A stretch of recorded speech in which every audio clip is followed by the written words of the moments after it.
பாருங்கள் குஸ்கா பிரியாணிக்கு நல்லா டேஸ்ட்டாக தாச்சும் எப்படி செய்யுதுன்னு பார்க்கலாம். அதுக்கு வந்து ஒரு 3 கிண்ணி பருப்பு துவரம் பருப்பு போட்டிருக்கேன் சின்ன கிண்ணியில். அப்புறம் அதே கிண்ணியில் ஒரு கிண்ணி வந்து கடலப்பருப்பு ஊற போட்டிருக்கிறேன்.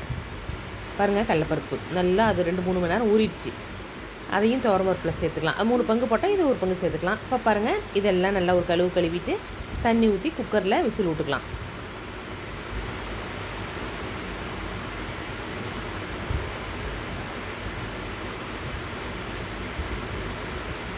தாளிக்கிறதுக்கு எண்ணெய் ஊற்றிக்கலாம்.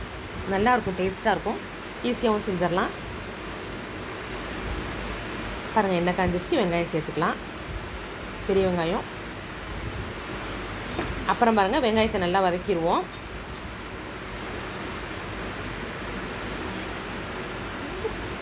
வெங்காயத்தை வதக்குவோம்.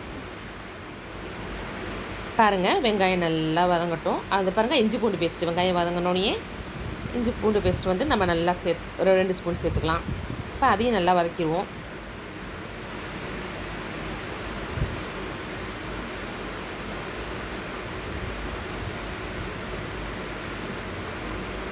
அடுத்து பாருங்கள் அரைக்கிறதுக்கு ஏலக்காய் சேர்த்துக்கலாம்,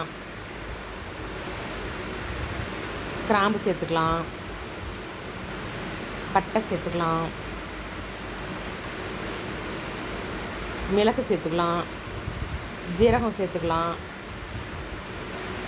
அடுத்து மிளகாத்தூள், ரொம்ப ஈஸியான மெத்தட். அப்புறம் பாருங்கள் மஞ்சத்தூள் சேர்த்துடலாம்.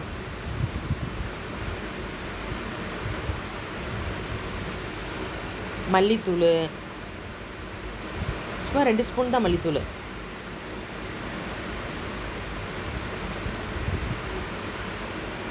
அடுத்து தக்காளி பழம் சேர்த்துக்கலாம். ஒரு 2-3 தக்காளி அரிஞ்சு போடலாம்.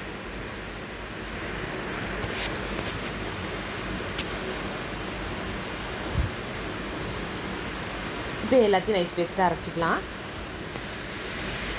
பாருங்கள் இஞ்சி பூண்டு நல்லா வதங்கிச்சு. பச்சை மிளகா ஒரு 3 மிளகா சேர்த்துக்கலாம். அடுத்து பாருங்கள் நம்ம அரைச்சி வச்ச பேஸ்ட்டையும் சேர்த்துருவோம். பாருங்கள் நல்லா வதக்கிடுவோம். அடுத்து பாருங்கள் தண்ணி ஊற்றிக்கலாம். காய் வேகிற அளவுக்கு தேவையான அளவு உப்பு போட்டுக்கலாம், தேவையான அளவு. அடுத்து பாருங்கள் கத்திரிக்காய் சேர்க்கலாம், வாழைக்காய் சேர்த்துக்கலாம். பாருங்கள் கத்திரிக்காய் வாழைக்காய் எல்லாம் சேர்த்தாச்சு. இப்போ குக்கரை மூடி ஒரு 2 விசில் விட்டுடலாம். கத்திரிக்காய் கரைஞ்சா செம்மையாக இருக்கும். சொரக்காய் இருந்தாலும் சேர்த்துக்கலாம், நல்லாயிருக்கும். அடுத்து கொத்தமல்லி தழை சேர்த்துக்கலாம். பாருங்கள் ஸ்டீம் போயிடுச்சு, காயெல்லாம் வெந்துருச்சு. இப்போ வந்து கொத்தமல்லி தழை சேர்த்து விட்டுலாம். அடுத்து பாருங்கள் நல்லா பெரிய நெல்லிக்காய் சைஸுக்கு 2 நெல்லிக்காய் சைஸ் அளவுக்கு கரைச்சிருக்கேன் புளி, அந்த தண்ணியும் சேர்த்துடலாம். அடுத்து பாருங்கள் புளி தண்ணி ஊற்றினோடனே மாங்காயும் சேர்த்துடலாம். இப்போ கொதிக்கிட்டோம்.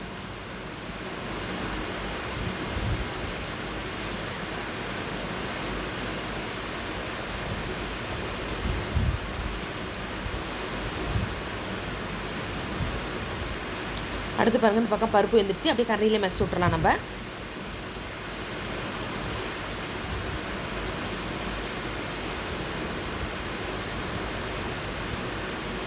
பாருங்கள் பருப்பையும் சேர்த்துடலாம். நல்லா டேஸ்ட்டான தால்ச்சா ரெடி ஆகிடுச்சு. பிரியாணி குஸ்காக்கெலாம் செம்மையாக இருக்கும். ஈஸியான மெத்தடு.